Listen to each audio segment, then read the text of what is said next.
Biology synthesis.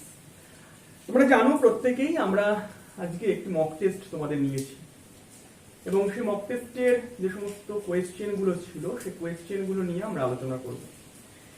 মোট 30টি question ছিল।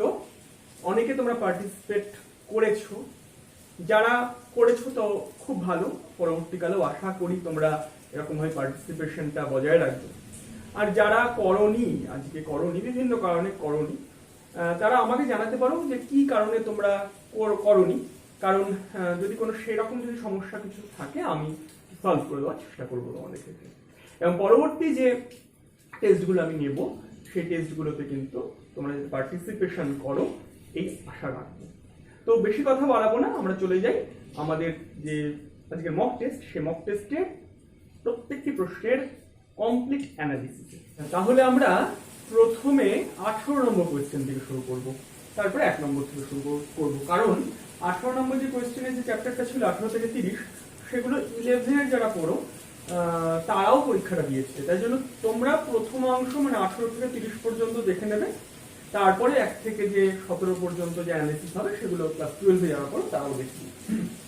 তা 18 নম্বর কোয়েশ্চেনে ছিল an island that is small and far from the mainland as compared to a large island close to the mainland would be expected to have a low species diversity।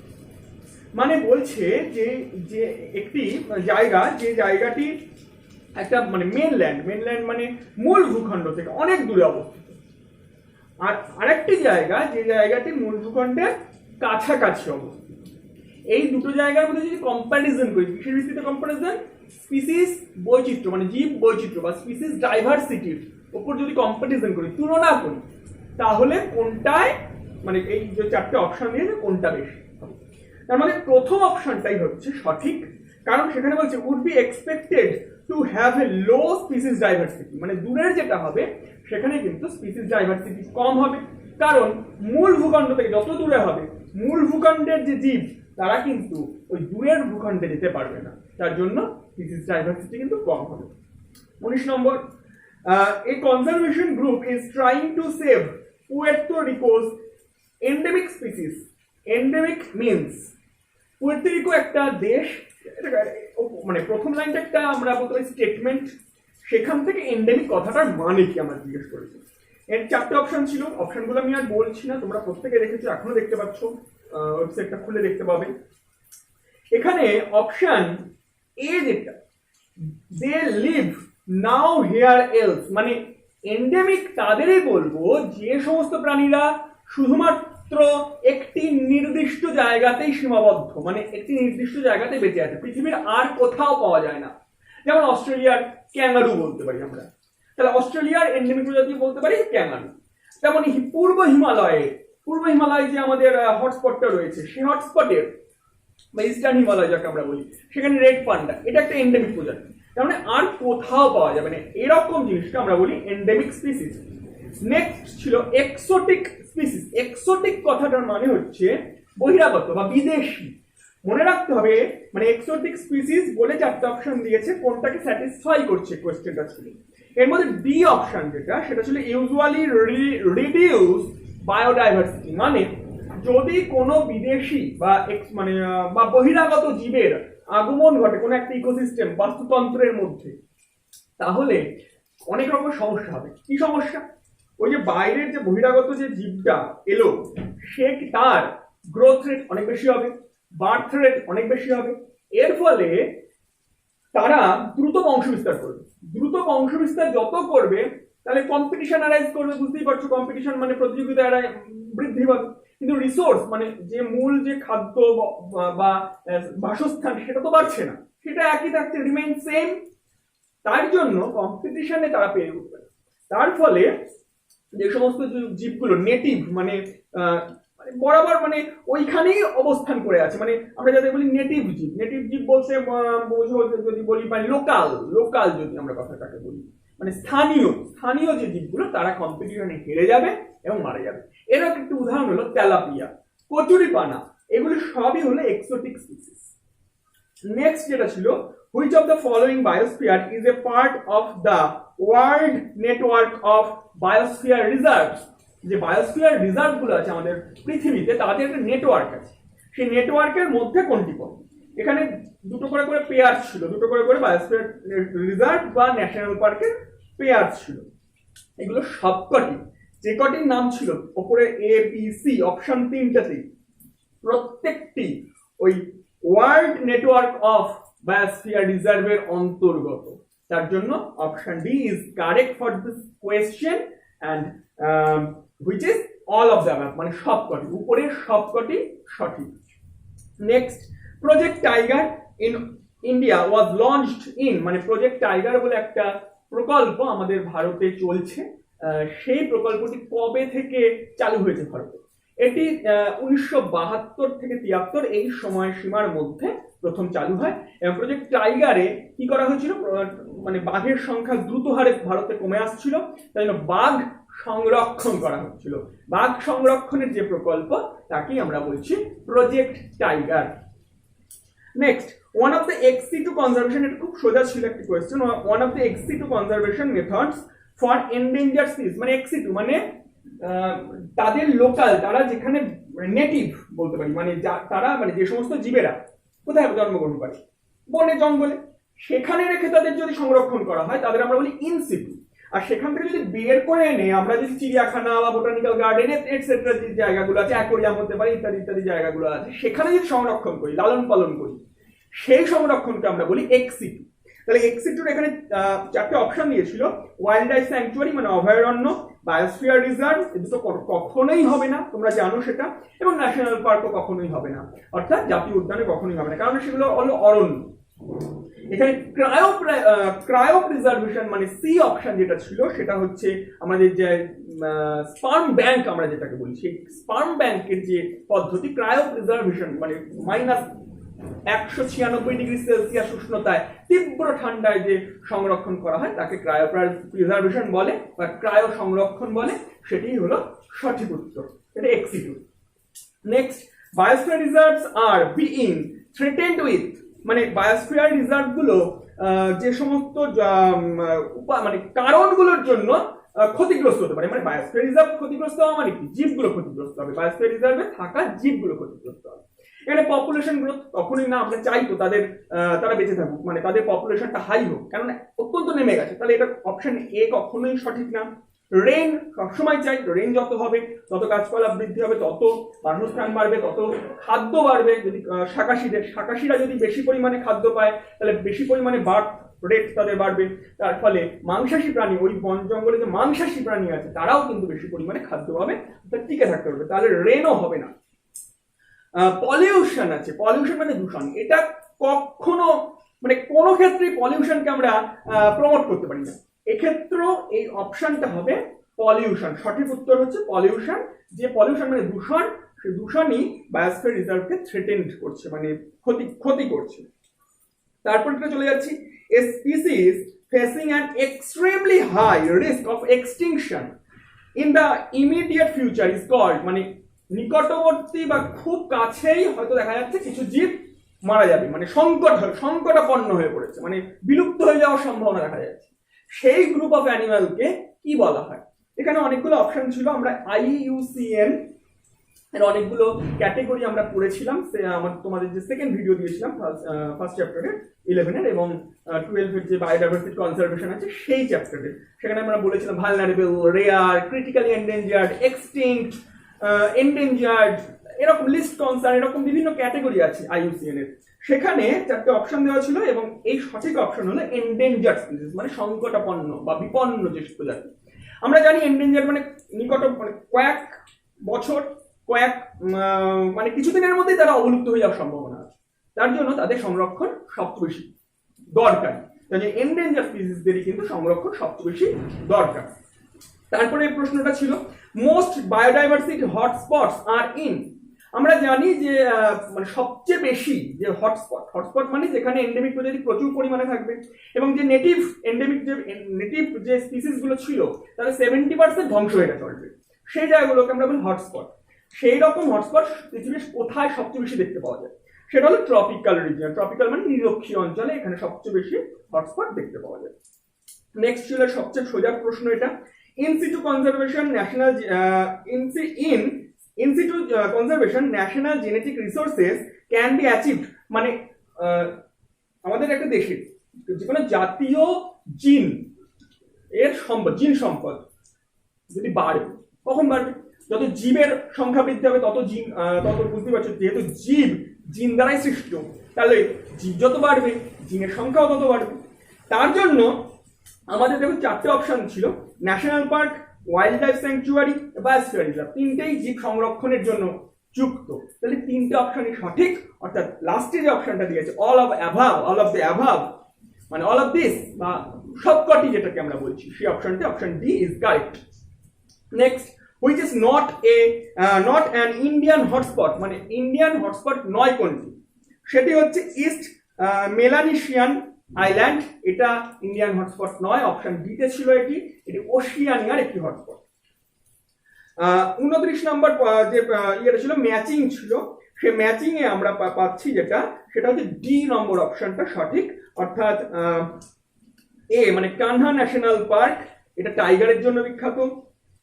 B Gir national park, এটা Asiatic লায়নের জন্য বিখ্যাত।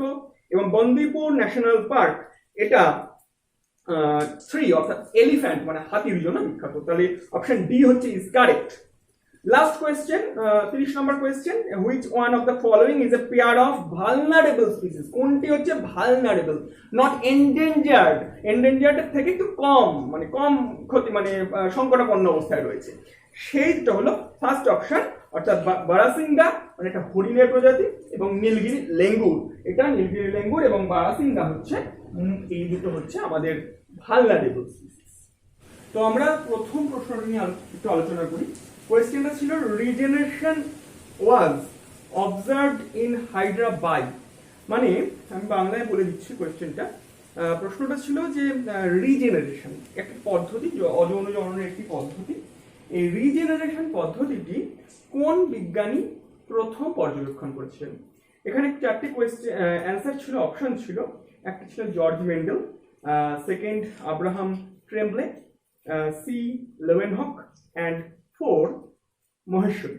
তোমরা মোটামুটি প্রথম জন এবং তৃতীয় জনের নাম জানো, জর্জ মেন্ডেল এবং লেভেনহক, কারণ এরা কি করেছে এর আগে, মানে এর আগের ক্লাসগুলোতে 9, 10, 11 এগুলো তোমরা পড়ে এসেছো। জর্জ মেন্ডেলের কথা তোমরা জানোই, 12এও তোমরা সেটা সম্পর্কে পড়বে।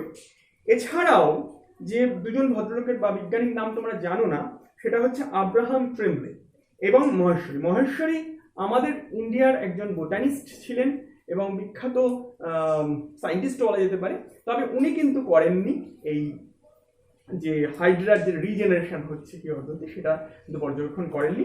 প্রথম এটা দেখেছিলেন আব্রাহাম ট্রেমব্লে। তাহলে প্রথম প্রশ্নের উত্তর হচ্ছে অপশন বি। দ্বিতীয় প্রশ্ন ছিল swarm spore. Swarm spore is called as, মানে সোয়াম স্পোরের অপর নাম কি? আমরা যদি বলতে পারি, একটু অন্ধকার হয়ে গেল, কারেন্ট চলে গেছে আর কি, যাই হোক, সোয়াম স্পোরটা কি? সোয়াম স্পোরের অপর নাম কি? চারটে অপশন ছিল, জাইগোস্পোর, জুস্পোর, কমন মানে দুটোই, বোথ, এবং নান অফ অ্যাভাব, মানে নান অফ দ্য অ্যাভাব মানে কোনোটি নয় বাংলায়। এর মধ্যে প্রশ্নের উত্তরটি হবে জুস্পোর।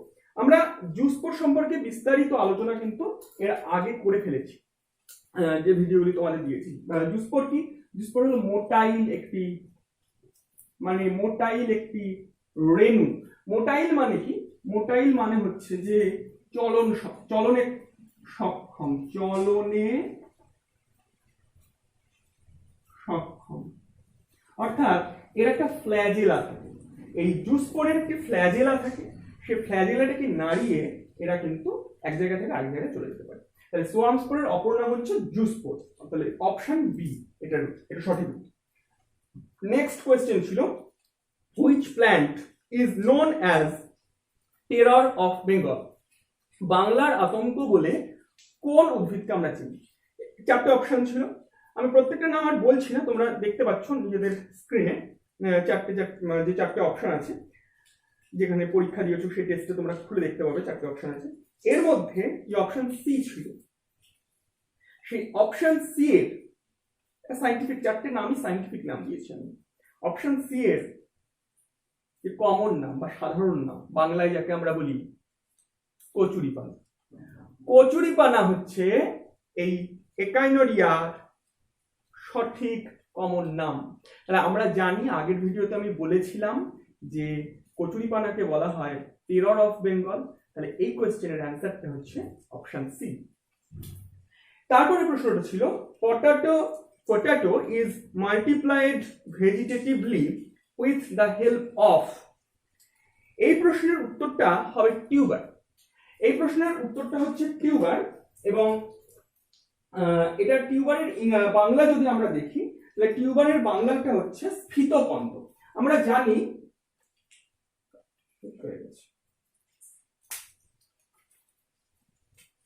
স্ফীতকন্দ যাকে বলা হয় চোখ,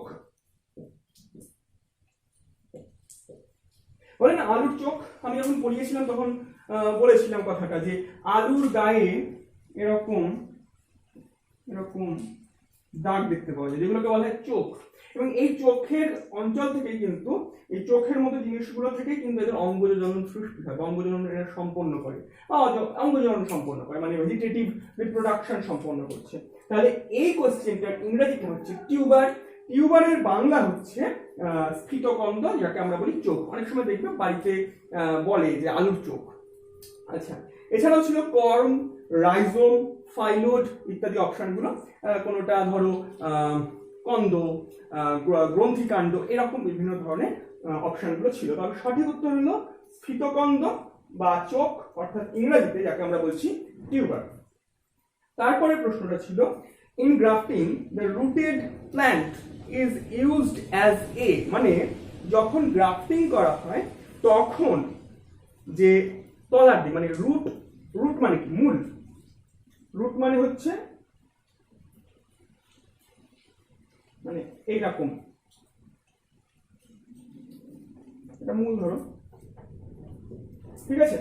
তার মানে এইরকম জায়গাটা। তাহলে রুট মানে মূল সহ যে গাছের অংশটি, সেটিকে আমরা বলছি স্টক। তাহলে অপশন এখানে বি তে আছে, অপশন বি হচ্ছে আর সঠিক উত্তর, যেটি হচ্ছে রুটেড প্ল্যান্ট কি বলা হয় সেটাকে আমরা বলি স্টক, এবং উপরের অংশটা সেটাকে আমরা বলছি সিয়ন। এগুলো আমরা কিন্তু আগেও জেনেছি ভিডিওতে।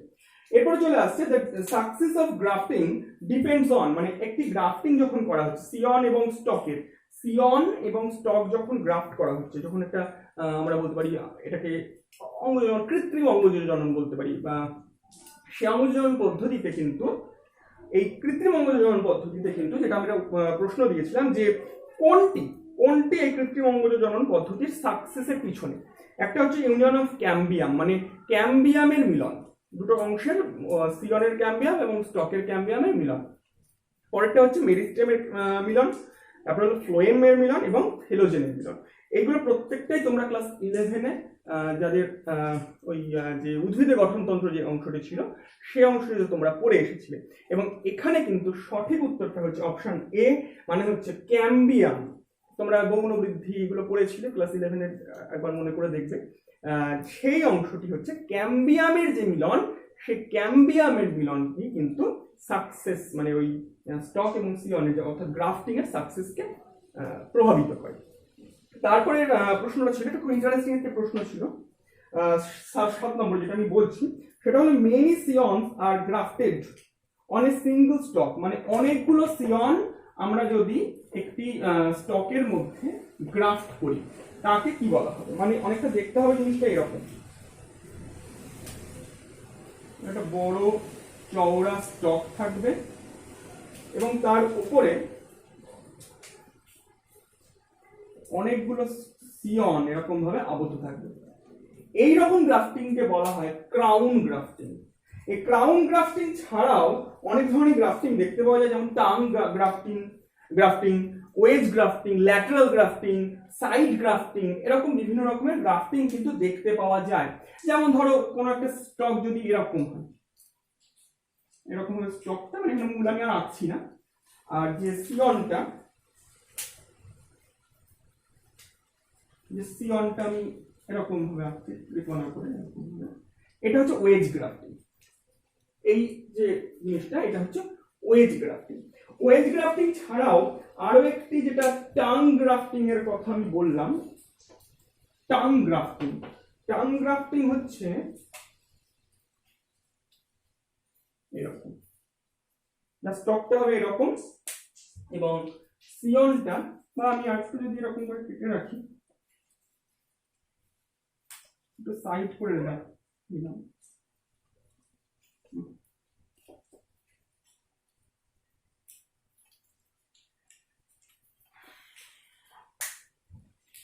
সিয়নটা ধরে এরকম হবে, তাহলে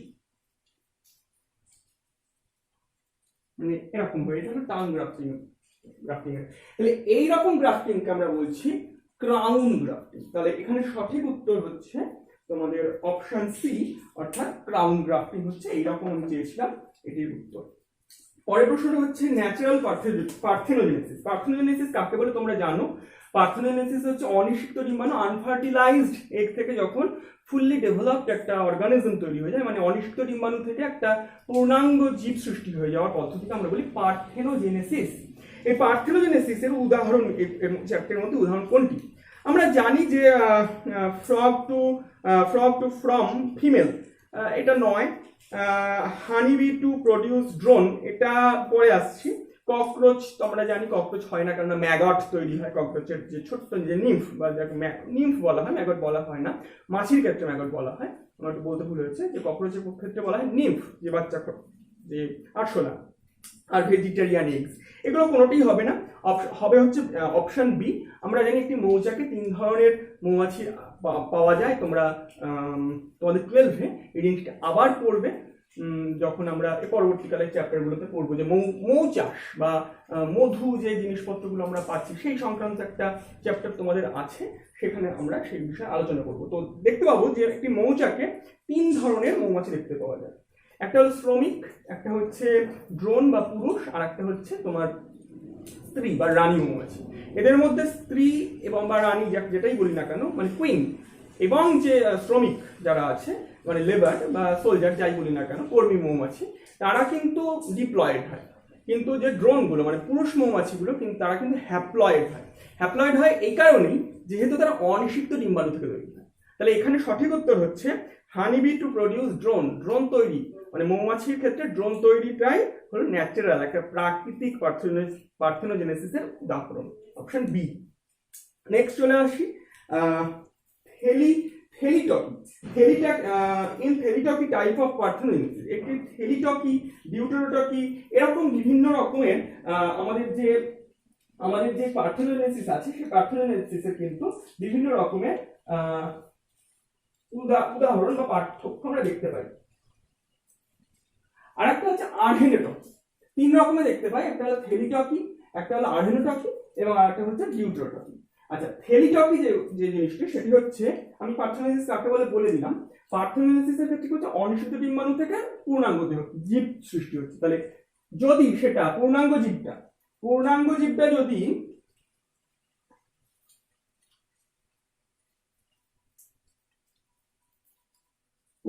যদি এটা ফিমেলের চিহ্ন,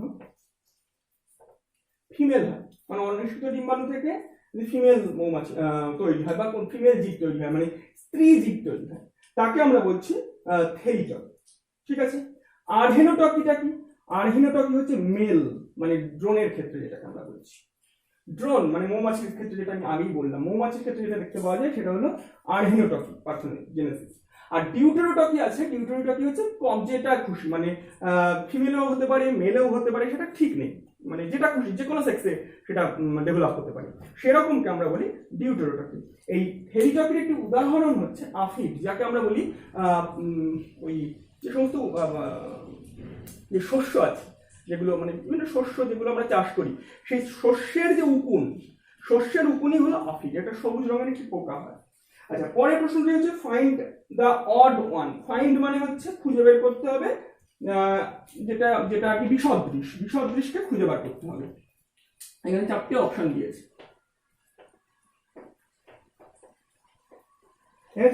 দিয়েছে, ব্যানানা, রাইজোম, এটা অবশ্যই হবে।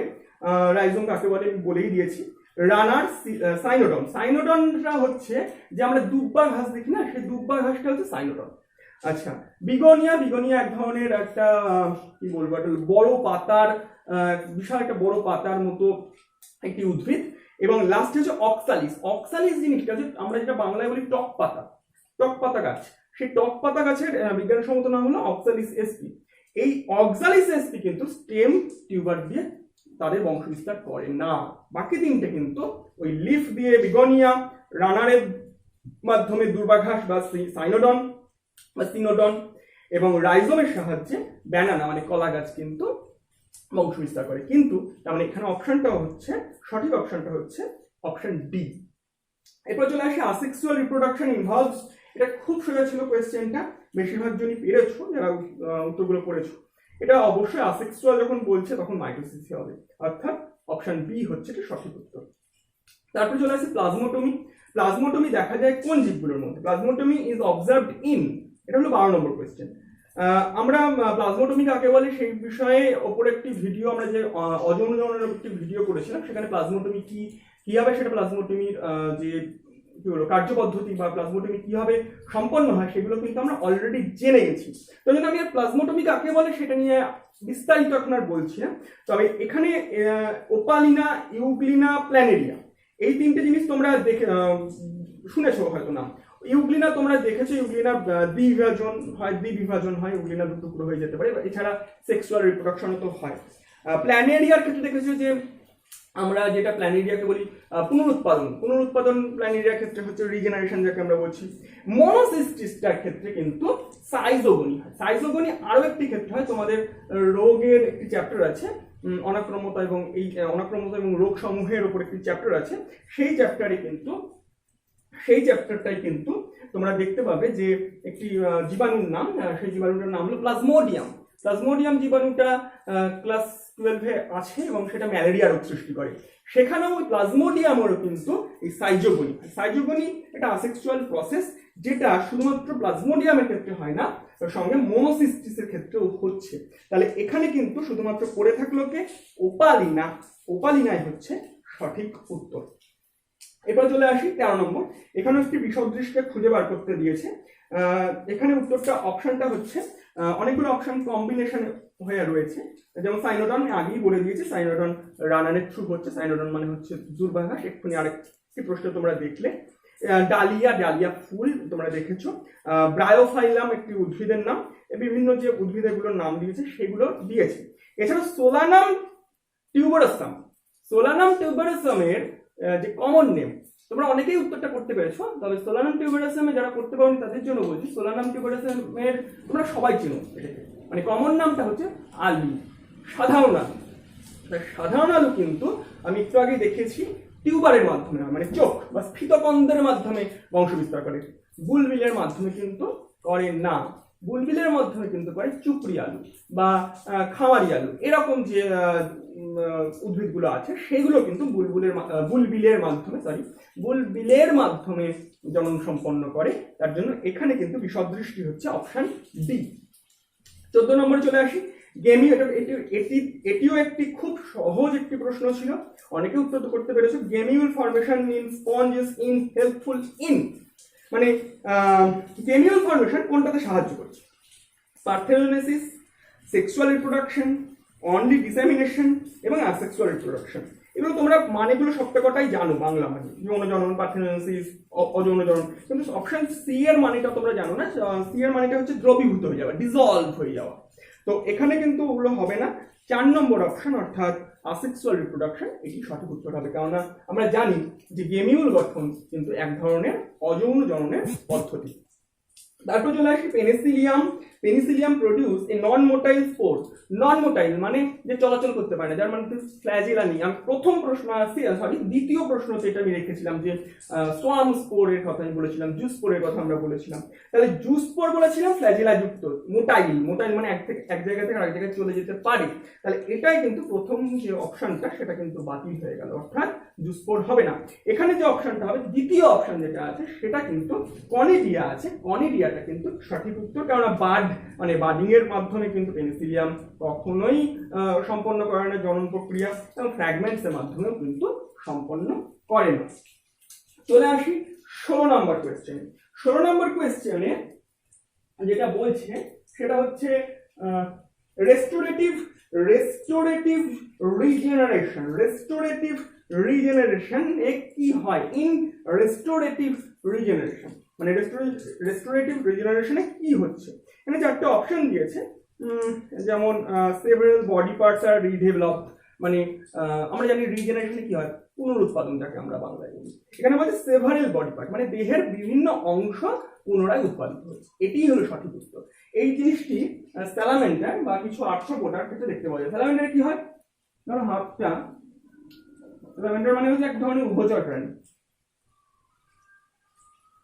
ঠিক আছে, হাতটা কোনো মানে কেটে গেছে, এখানটা কেটে গেছে, এ কিন্তু আবার এই বাকি অংশটুকু মানে আঙুলগুলোকে তৈরি করে নিতে পারবে। শুধু এই অংশটাই তৈরি করতে পারে। ধরো ধরো এই ব্যাঙ তো এরকম, ধরো লেজ থাকে স্যালামান্ডার, লেজটা কোনো কারণে নষ্ট হয়ে গেছে, সে কিন্তু লেজ তৈরি করে নিতে পারবে। তাহলে এই যে দেহের বিভিন্ন অংশকে সে কিন্তু তৈরি করে নিতে পারছে। এই ধরনের পুনরুৎপাদন পদ্ধতিকে আমরা বলছি রেস্টোরেটিভ রিজেনারেশন বা রেস্টোরেটিভ পুনরুৎপাদন পদ্ধতি। এটি হলো প্রথম উত্তরটা, মানে প্রথম অপশনটা এক্ষেত্রে সঠিক হবে। 17 নম্বর যে প্রশ্নটা, in albizia vegetative propagation takes place with the help of. Albizia এটা একটি সাইন্টিফিক নেম, এটা হচ্ছে শিরীষ গাছ।